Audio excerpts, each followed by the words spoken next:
gyrus of the cerebral hemisphere, right? The depressions are the sulcus of the cerebral hemisphere. This is cerebral longitudinal fissure, right? Turn it like this. There's your cerebellar hemispheres. Now, in the sheep brain, remember the vermis stuck out like that? Well, because the sheep are dumb animals, their brains aren't well developed, our vermis is indented. So that's the vermis of the cerebellum in there, okay? See it in between the two cerebellar hemispheres? Cerebellar hemispheres stick out, okay? This brain, again, is one that if I use it, I'll use it intact. I don't like the middle parts, okay? They did stuff to them, so. But I could use it for gyrus, sulcus. Just for purposes, this is the frontal pole, these are the temporal poles, and these are the occipital poles. You don't have a parietal pole. So how many lobes of the brain are there? 5. There's also one deep inside here called the insula, okay? Now, this is the one that came with the mannequin, okay? Gyrus, sulcus, all the stuff I just showed you, frontal pole, temporal pole, occipital pole, cerebellar hemisphere, right? Now, this also has this, the midline view.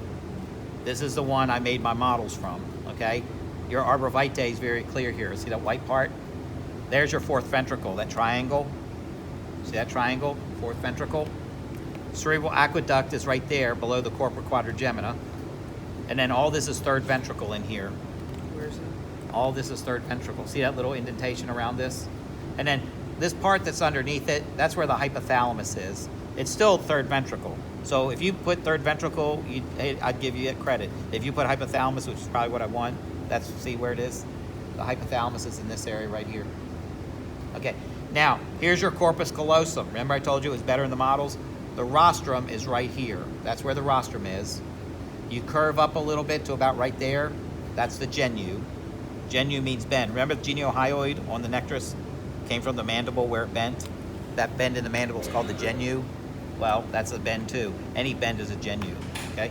So, rostrum, genu, and what's the main part called, JD? Body. Body of the corpus callosum, and this is the splenium of the corpus callosum.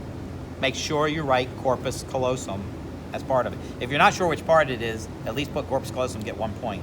But once you commit to the answer, you're committed. So, if you put genu for that, it's all wrong, even if you write corpus. But if you just put corpus callosum, you get 1 point. The best thing is to know as much as you can. There's the fornix. See the fornix coming down diagonally right there? And then what's in between them? You can't see the ventricle, so what are you looking at? Septum pellucidum, okay? That's where the septum pellucidum is.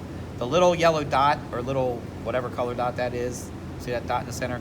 That's the interthalamic adhesion.